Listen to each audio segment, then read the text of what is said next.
أهلا بكل الذين ينضموا للاستماع إلى راديو بلدي، أول راديو عربي أمريكي ويعنى بقضايا العرب في المهجر. برامجنا في راديو بلدي كل يوم جمعة من 8 وحتى 9 صباحا مع ليلى الحسيني في بث حي ومباشر عبر WNZK راديو 690 AM. صباح الخير بلدي، صباح الخير لكل مستمعينا. Welcome to Radio Baladi, the first Arab, Middle Eastern, and American simulcast radio show. Radio Baladi is broadcast every Friday morning on WNZK 690 AM from 8 until 9 Eastern Time on Good Morning Michigan with Layla Al-Husseini. Our call-in number 248-557-3300. And now, stay tuned for the best radio talk show on Arab and American issues with your host, Layla Al-Husseini.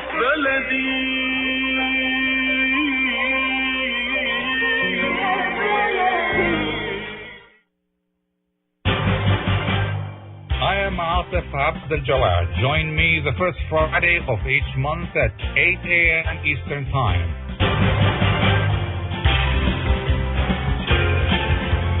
I will be discussing some of the most important issues and events in the Middle East live on America's Voice of the Arabs.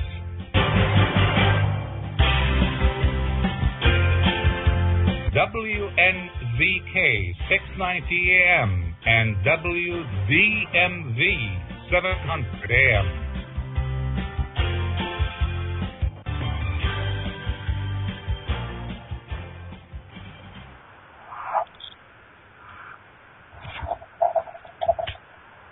I'm Atef Gawad in Washington. Good morning. ISIS is calling for the establishment of a united Islamic State or Caliphate in areas of Iraq and Syria is not controlled. Can Islamic unity occur at the expense of breaking Muslim states like Iraq and Syria? 100 years have passed since a major breakup occurred following World War I. When the Ottoman Empire collapsed, the British and French governments drew border lines for most of the Middle East without regard to ethnic and religious differences. But ISIS now seeks a new empire based exclusively on religion. Are they learning anything from history? But beyond that, can Iraq now survive with its divisions? And does the U.S. need to deal with Syria's civil war as a part of its fight against extremism in Iraq? Can the Americans join forces with the Syrian government in that fight? These are just a few of many questions to deal with today. With us this morning, two distinguished guests with enormous knowledge about Iraq and the Middle East. We have with us Muean Aljabiry, a strategic communications specialist who advised the Iraq Coalition Provisional Authority in Baghdad in 2003, 2004, and beyond. He has close working relationships with most of the political players in Iraq today. Also with us, Dr. Talib Al-Baghdadi, author, economic professor, and member of the Arab Association of Historians. In 2004, he was Chief of Staff for Iraq's presidency. Before we start our discussion, please feel free to call us with questions or comments during our conversation. The number to call is 248-557-3300. That's 248-557-3300. And my first question is for both guests. I want to know what you see as the roots of what's happening in Iraq today. So briefly, please, and let's start with Mr. Jabery. Good morning, Atef. How are you? I'm good, thank you. How are you, Muean? I am great, happy to be with you. Atef, this situation that is happening in Iraq, the crisis and the takeover of ISIS is rooted in the collapse of the Arab order in the entire region. It is the conspiracies, if you will, of Israel, its allies, some of the Gulf states, some of the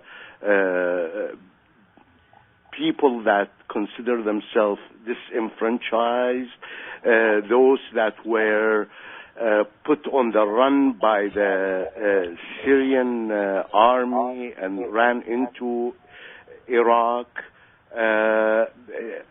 It is a collapse of the old Arab order that actually strived for Arab unity for the past 50 years. There's no such a thing right now. It is this fragmenting the region one by one with what was so-called the Arab Spring. It is not an Arab Spring. It is a conspiracy against the united Arab nation and utilizing extremists and terrorists who use Islam as a cover. Okay, Dr. Baghdadi, what do you see the roots for what's happening in Iraq today? Oh, yes, Mr. Atef, thank you very much.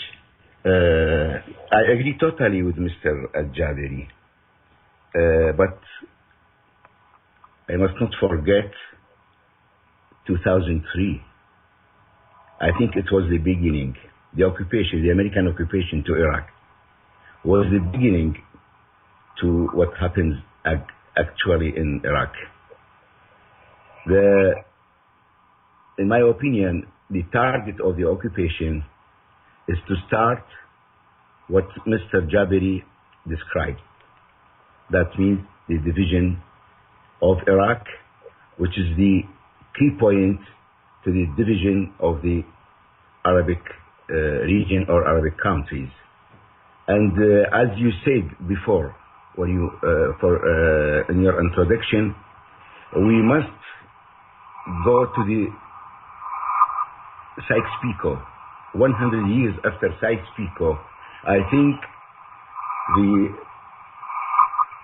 super forces now, they have to revise after 100 years after Sykes-Picot, to revise Sykes-Picot and to create a new Sykes-Picot to the Arab region, which is based on the division as a conspiracy.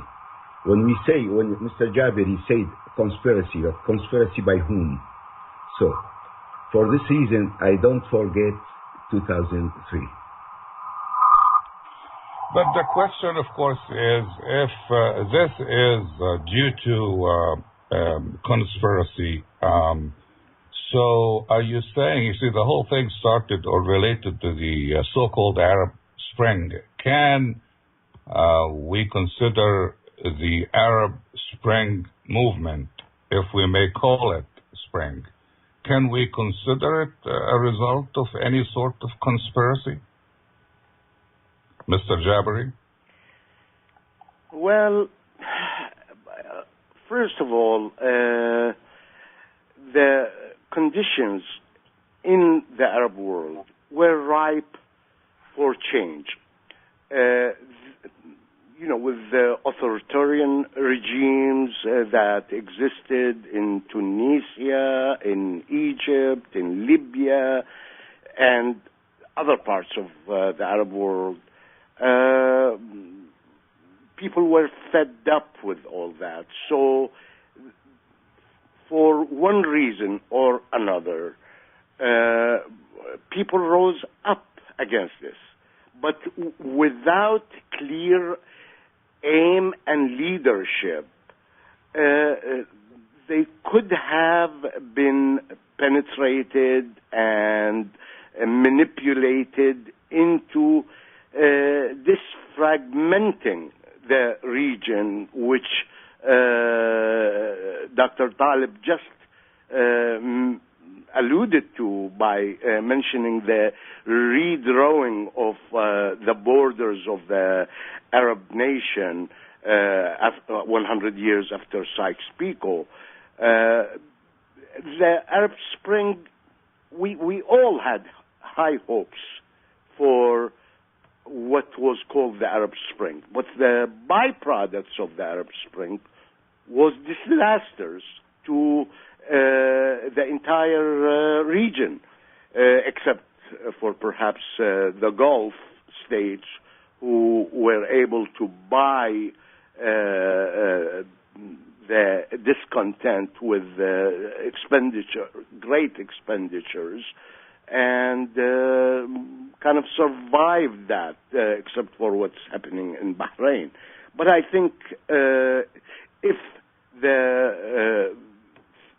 what Dr. Talib just mentioned about the redrawing of borders again, then I think the situation in the Gulf states will face similar fate.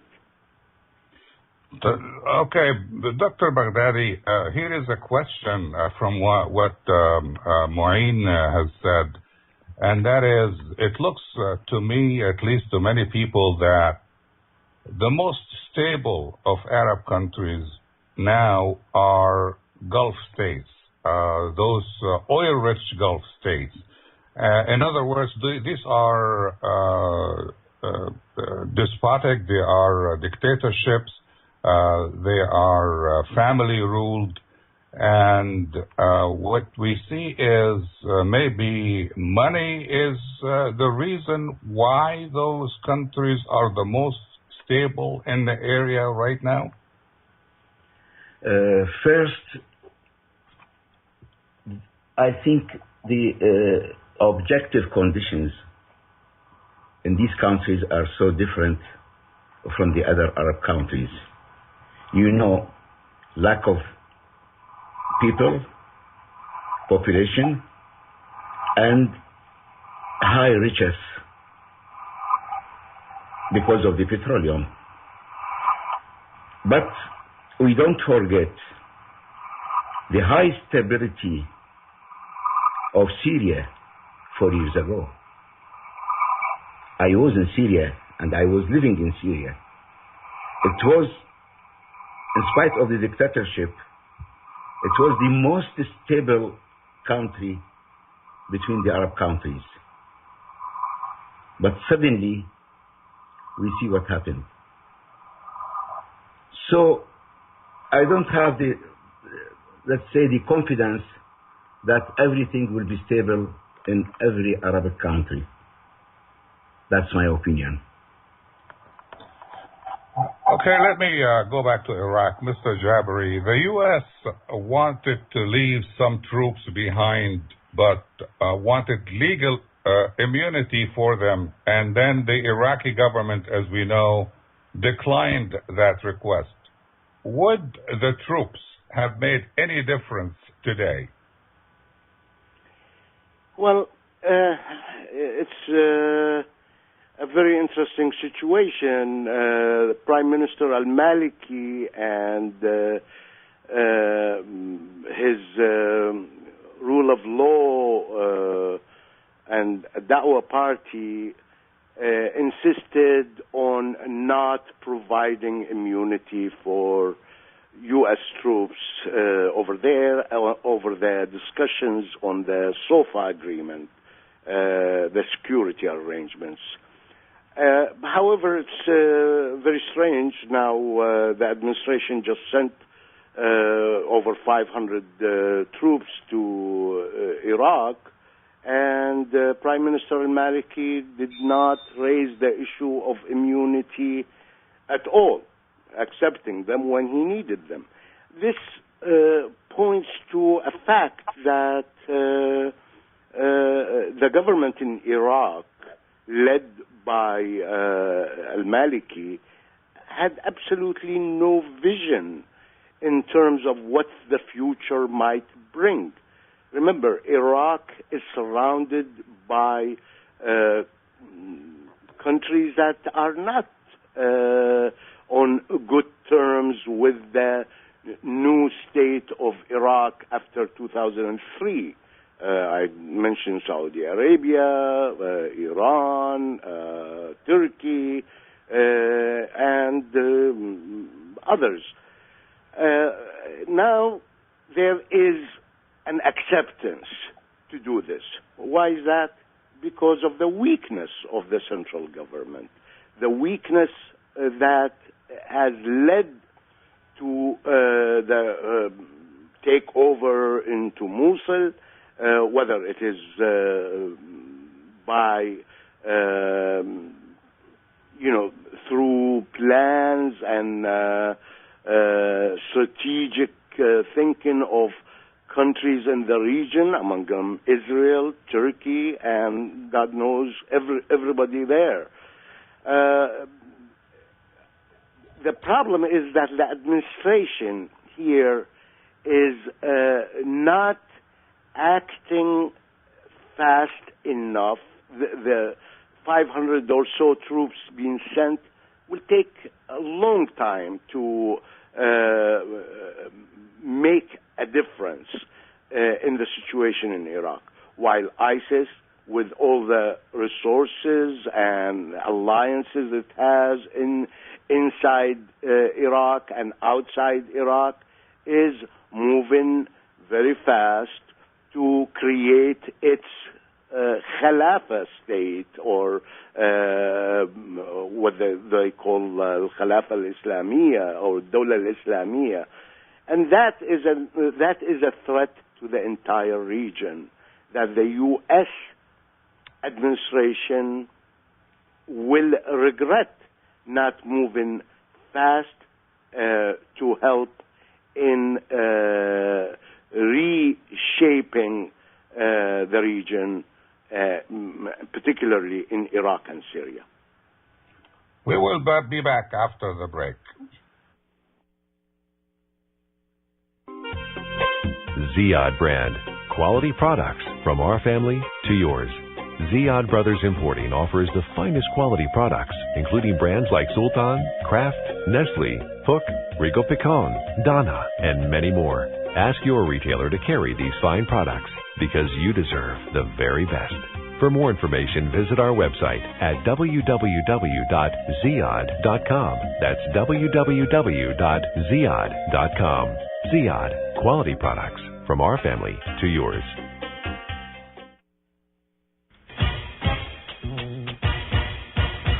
Betsy's Bridal and Formal, Michigan's largest selection of special occasion dresses. Exclusive bridal and cocktail fashions for formal engagements, proms, showers, pageants, mother of the bride and groom, and full bridal wear. Sizes 6 through 30. Betsy's has over 33 years in the bridal business. We promise you the best quality service and alterations. Betsy's Bridal and Formal is located at 6189 Haggerty Road in West Bloomfield. Call 248-669-9999. That's 248-669-9999. I am Atef Gawad. Join me the first Friday of each month at 8 a.m. Eastern Time.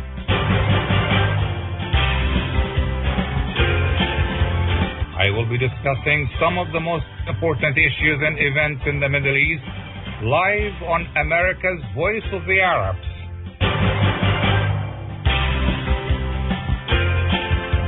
WNZK 690 AM and WDMV 700 AM.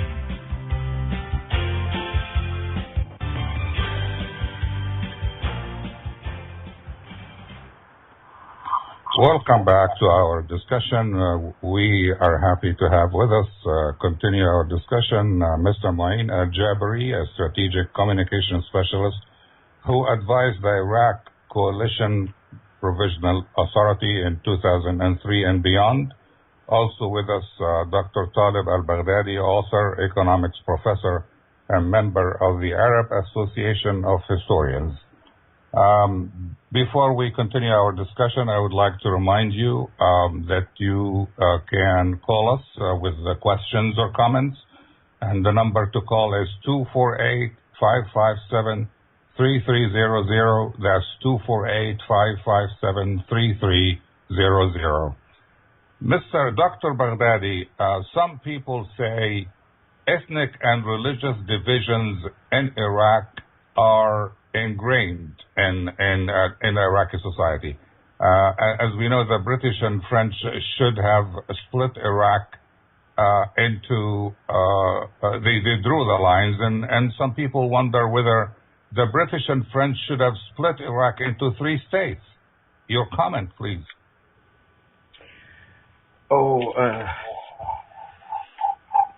I have now, it arrived to me yesterday, some documents, old documents from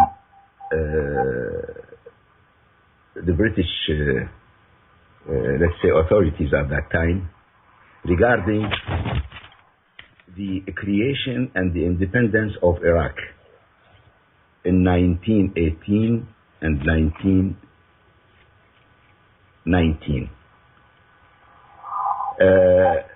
So all the people at that time asked the British authorities to create an Iraq, a unified Iraq from Zakhu to Basra, to the south of Basra. Really, these documents are interesting. In this time, I received these interesting documents, which indicate that the Iraqi people in Mosul, in Baghdad, in Basra, even in Kurdistan, they were looking for a unified Iraq, for a state which is called Iraq. I think in that time, until 1968, what we call the sectarianism between Shiite and Sunni doesn't appear as a political element.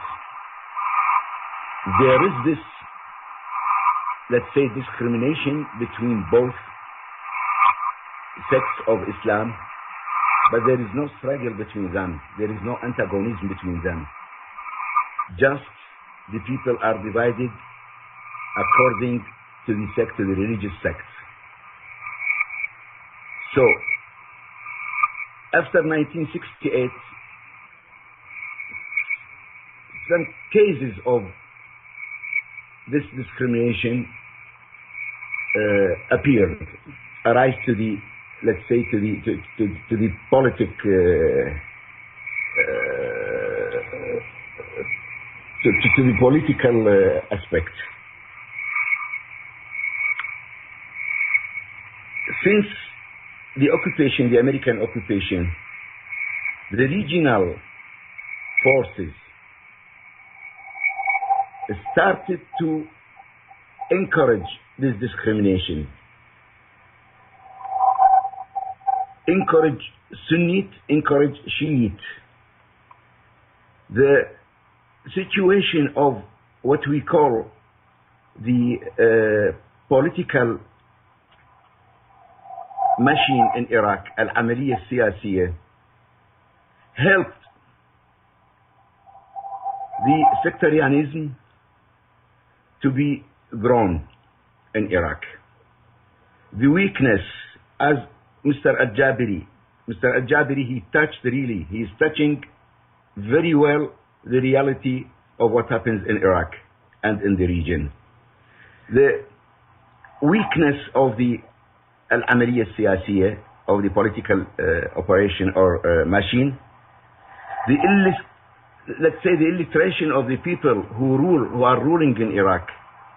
They don't have any political experience. What we compare the political conscience of the governments around Iraq with the government and all the parties of this Amaliya Siyasiyya, when we compare that, so we find that the government of Iraq and all the parties of the political machine are so weak, they cannot face the conspiracy of these forces around Iraq. They cannot face it. They cannot understand it. So they couldn't do anything. The corruption spread in Iraq. The corruption is really, let's say, it destroyed the structure of the society. I was in Iraq 3 months ago, and I stayed 3 months. It's terrible, the corruption, something unbelievable. So the political conscience, as I think, with these people is very, very, very weak. If we compare it with the political conscience of the ruler of Turkey, the ruler of Arabia Saudi, or the ruler of Iran, the ruler of Jordan, the ruler of Kuwait. So, as Mr. Jabiri said, they don't have vision for the future. They don't, even for the present, they don't have any vision. I don't like to attack them. I don't like to accuse them, but that's the reality. Okay, Dr. Baghdadi, you made the point. We have a caller. Please go ahead, introduce yourself, and go ahead, sir. Dr. Atef Abdul Jawad, Najib Habba. Assalamu alaikum. Assalamu alaikum. Good morning. Go ahead, sir. I salute all your distinguished guests, Mr. Aljabiry, Mr. Baghdadi, and allow me, Dr. Atef Abdul Jawad, to wish the United States of America a happy Independence Day, the 4th of July, and God bless America. Dr. Atef Abdul Jawad, about Iraq. Iraq was a very powerful country, a special country in the Middle East, as the whole Middle East in general. Dr. Atef Abdul Jawad, you know, and your guests, they know, the Middle East, it's the source of energy, the most important energy, oil, for the rest of the West and the rest of the world. Dr. Atef Abdul Jawad, I believe the superpower, they use religion as the mass destruction weapon to divide these countries and to be able to control them. Al-Din Silah al-Dimar al-Shamil. I wish if your guests answer, and thank you very much, Dr. Atef Abdul Jawad. Thank you very much, sir. Now, Mr. Jabiri, would you like to respond? Atef, I want to follow up on what Dr. Talib al-Baghdadi mentioned historically, what was happening about this issue of sectarianism that exists in Iraq now. I have to go back to 2003 when the invasion and occupation of Iraq happened. I was there, present in Iraq from the early days after the invasion. When the governing council was established, Majlis al-Hukum, when it was established, I remember the first time I walked in there and I saw the political leaders of Iraq, the new political leaders of Iraq, sitting around an oval table. There were about 25 or 26 representatives. You can't imagine my astonishment at how they were divided by sect and by ethnicity. There were the Shia on one side, the Sunnis, a few Sunnis on the other side, and some Kurds. And they were totally divided in their seating. And I remember I brought that to my colleagues at the CPA, or the Coalition Authority, at what is this? The answer came to me as, well, this is the mosaic of Iraq as we understand it. Remember, the United States had no experience in nation building. The British ruled Iraq for a while and managed it, and they were there sharing the administration of Iraq with the U.S., but they had the experience that Dr. Talib mentioned from 1918 to the end of their presence in Iraq. When I asked my colleagues in the governance group, how did they come up about putting together this governing council in this way? They said they depended on the political handbooks that were written by the CIA, and God knows when that was written, in the 60s or 70s, through bureaucratic means and a very shallow analysis of the situation in Iraq. Now, I must say this, that yes, there are Shia majorities in Iraq, and the rest of the Arab Iraq is Sunni, and other minorities,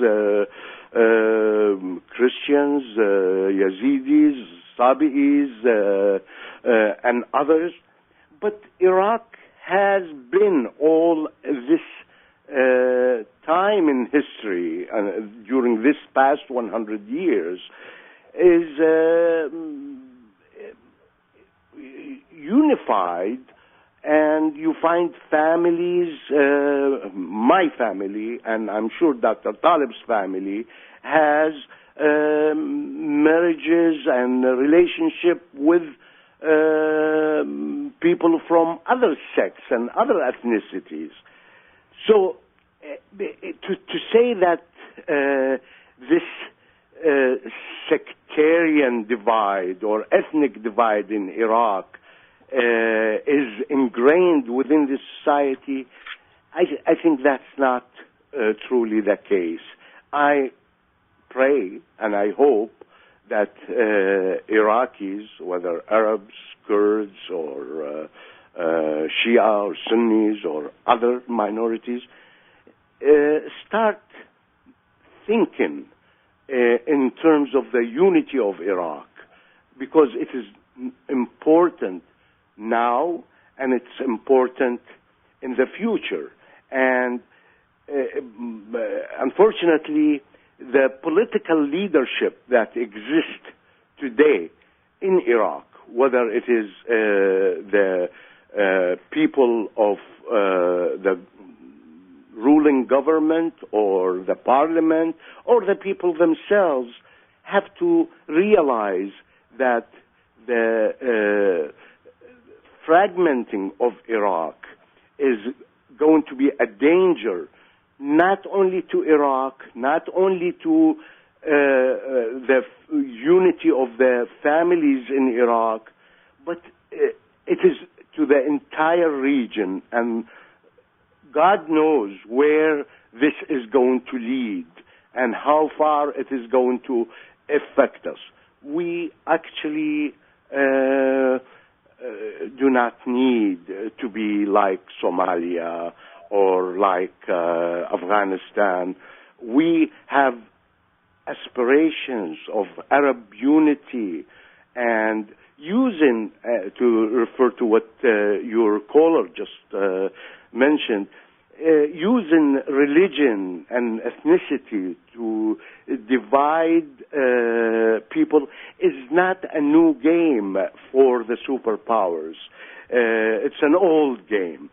And only with determination and will, we can fight that and get back and be united as one nation in Iraq, and the same applies to Syria, of course, and overcome this monstrous attack that is coming from these backward terrorists of ISIS. Be back after the break. If you get into a car accident, how will you pick up the pieces when you can't work, when the bills pile up? Who will help you? Call 866-YOUR-RIGHTS. I called Jumana.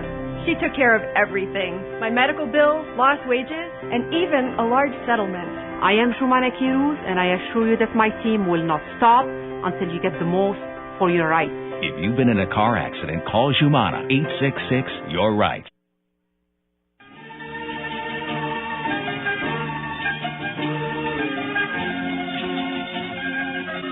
مؤسسة الحياة للإغاثة والتنمية في مدينة ساوثفيلد في ولاية ميشيغان، المؤسسة الرائدة في العمل الإغاثي والإنساني.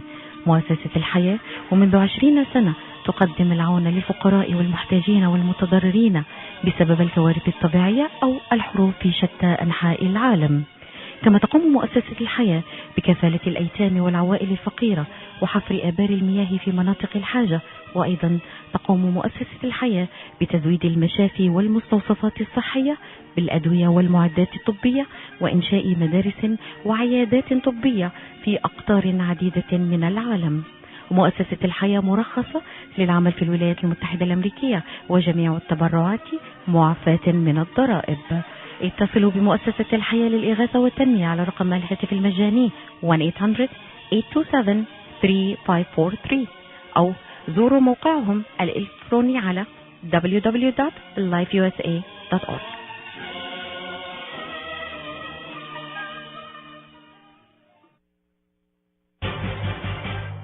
I am Atef Gawad. Join me the first Friday of each month at 8 a.m. Eastern Time.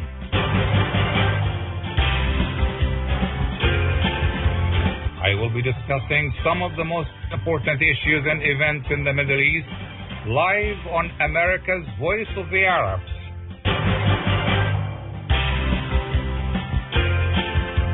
WNZK 690 AM and WDMV 700 AM.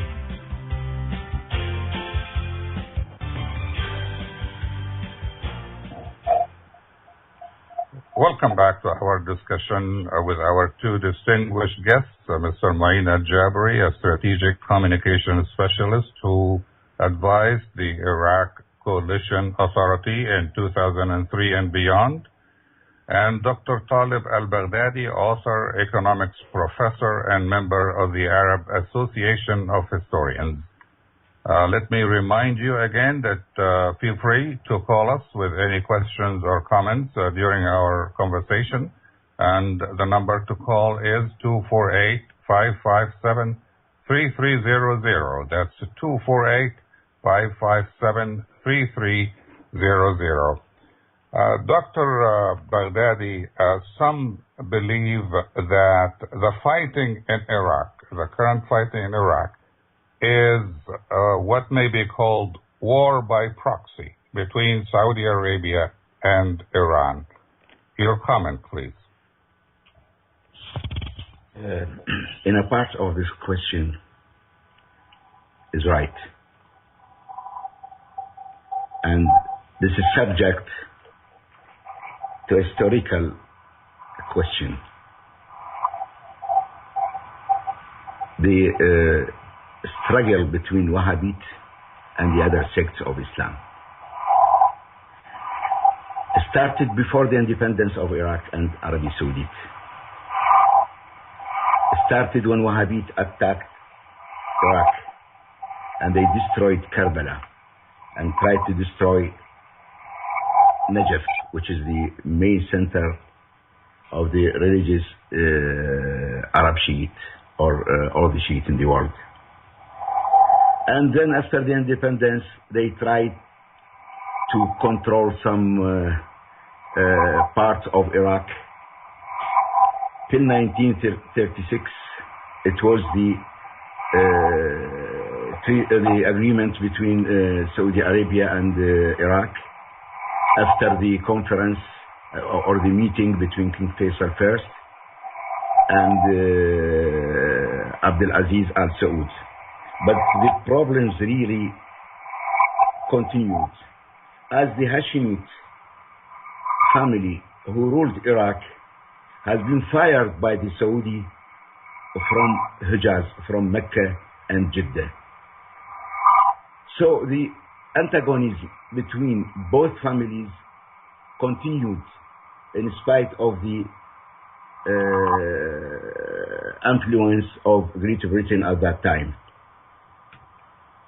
And after the revolution of 14 July 1958, Saudi Arabia continued to interfere in the Iraqi affairs.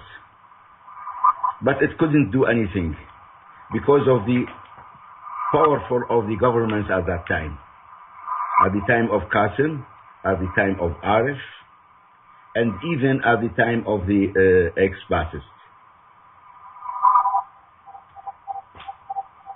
Don't forget the struggle between Iran and Saudi Arabia. We know that Iran has always influence in Iraq, a historic influence, and that's known. I don't want to go to this question.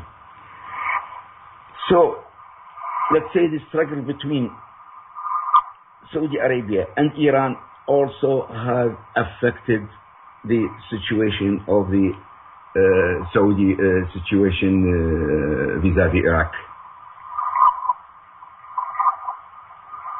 I remember very well in 2003, I have had the chance to be present in one of the conferences. It was by mistake, but I was very happy of the what we call Ikhwan Muslimin outside the country, outside Iraq. And I understood at that time that these people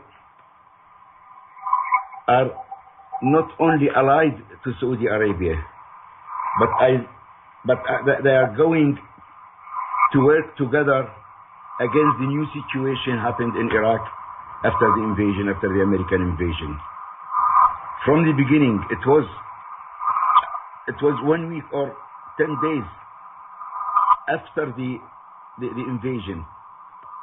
They said that Saudi Arabia consider that the main danger now, not the American in Iraq, but the arising of the Shiite in Iraq. So we have to move together to stop that and to stop any development of any Shiite movement. I remember that very well, and I'm still a witness for that. So what your colleague asked the question about the religion, about the role of the religion, he's correct 100%. Saudi Arabia exploit the religious question to let's say mobilize the people, the Sunni people and the other people in Iraq and the other Arab countries by the name of Islam to mobilize them for their benefits, for the benefits of this family ruling in Saudi Arabia. Thank you. Mr. Jabiry, earlier you said that the U.S. is not acting fast enough, apart from sending 300 Special Forces troops. What should the U.S. do or not do in Iraq?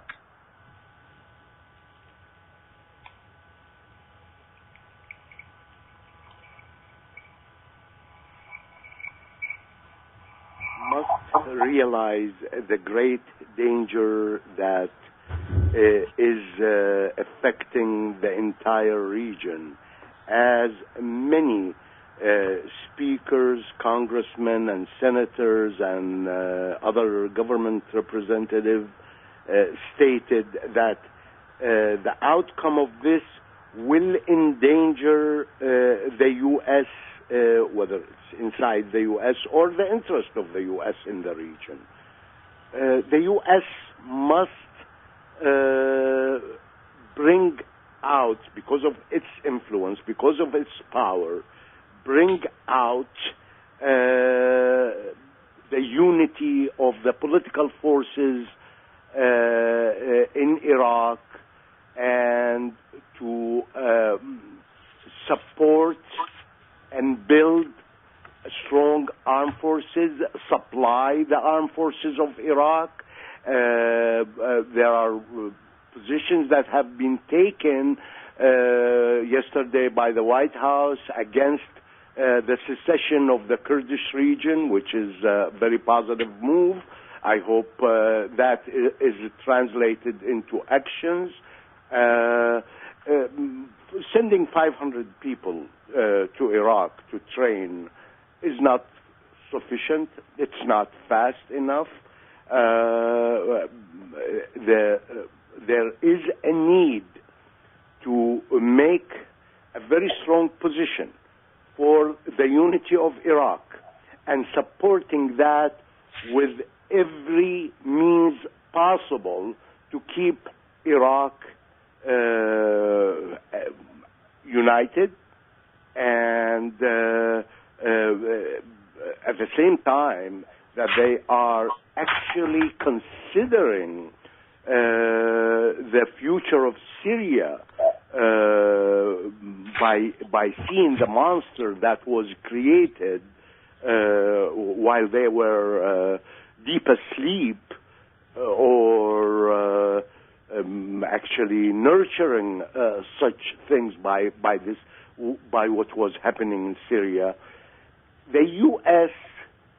and its allies in the region must begin to find a prescription that remedy this, whether it is by military support or political support, in forcing the political forces in Iraq to elect a new president, a new prime minister, a new speaker of parliament, so that the political process go on, and so that also the political forces in Iraq realize that yes, there is a hope in the future, and not go into looking at creating enclaves, whether it is in Anbar or Basra or Baghdad or the Kurdish region. These are elements of a cancer that is going to affect not only Iraq. We're not talking about Iraq alone. We're talking about the entire region. And the U.S. must affect and impact and influence its allies, Turkey, Jordan, Saudi Arabia, the Gulf state, and for sure Israel, to stay out, so that Iraq return to a peaceful process, to create this great democratic aspiration that we had in 2003, to create a very democratic constitution and a democratic society that is unique in the region. We'll return after the break. Dr. Al-Zuhaili specializes in diabetes and endocrinology and has been conducting research for over 12 years. Right now, there are several clinical studies actively enrolling for both adult and pediatric patients with type 2 diabetes. Under Dr. Al-Zuhaili's care, participants in the clinical research trials receive free lab work, medical procedures, medical supplies, and medications to assist in their treatment. Qualified participants are also compensated for their time and travel in addition to receiving top care for their diabetes treatment and control. The research department is equipped with experienced and friendly staff who will work to manage patient care and schedule accommodations. Please contact Al-Zuhaili Medical Consultants at 1331 Monroe Street in Dearborn. Visit alzuhailidiabetes.com and call 313-581-8903. 313-581-8903.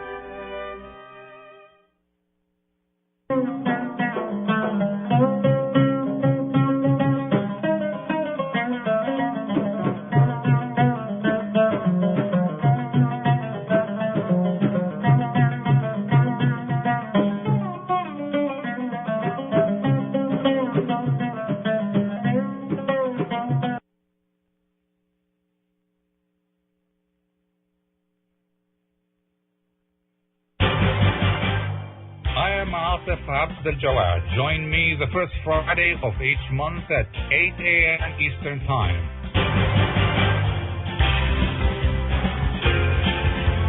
I will be discussing some of the most important issues and events in the Middle East live on America's Voice of the Arabs.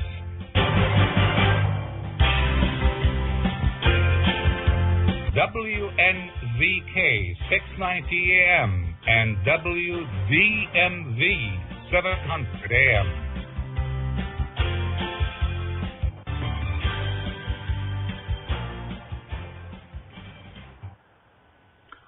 Welcome back to our discussion with our two distinguished guests, Mr. Muean Aljabiry and Dr. Talib Al-Baghdadi. Dr.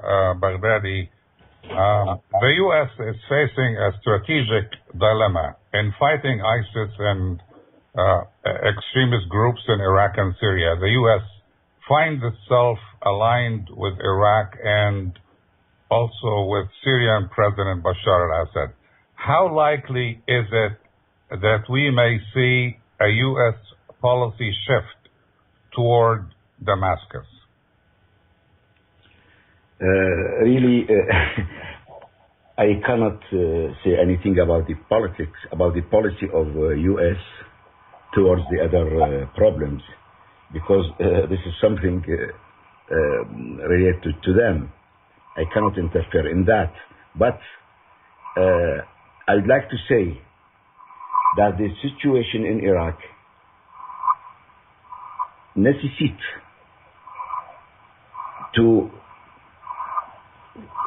for the U.S. to change its policy towards Syria. The danger in Iraq is very big. Mr. Aljabiry, yes, go ahead, sir. Yeah, what we call Aziz is moving very quickly. They are using a high technology. They have very advanced arms, and they have well-trained fighters. The situation of the Iraqi army is very weak, of the Iraqi political operation is very weak. I'm not sure that I can face these forces. I'm not sure, really. In my opinion, the solution for this case is out of the Iraqis' hand. As the new parliament is led by the same figures that have failed running the country and spread the case and the corruption that exhausted the Iraqi structure and the skeleton. Now the solution, as I think, is in the hand of the United States and the regional powers. So I think U.S. must change its policy towards all the variables in the Middle East. That's my answer. Thank you. Thank you very much. We have about 2 minutes left. Mr. Aljabiry, Can the situation in Iraq open more doors in the U.S.-Iran relationship? That's very, very much possible. In fact, Washington is considering talking to Iran. It's not ruled out. You might have heard or read some of the statements coming out from political leaders in the U.S. about the possibility of talking to Iran to support the unified Iraq, and but this is a whole package deal. It involves Iraq, Syria, the nuclear program that is under discussion, and which will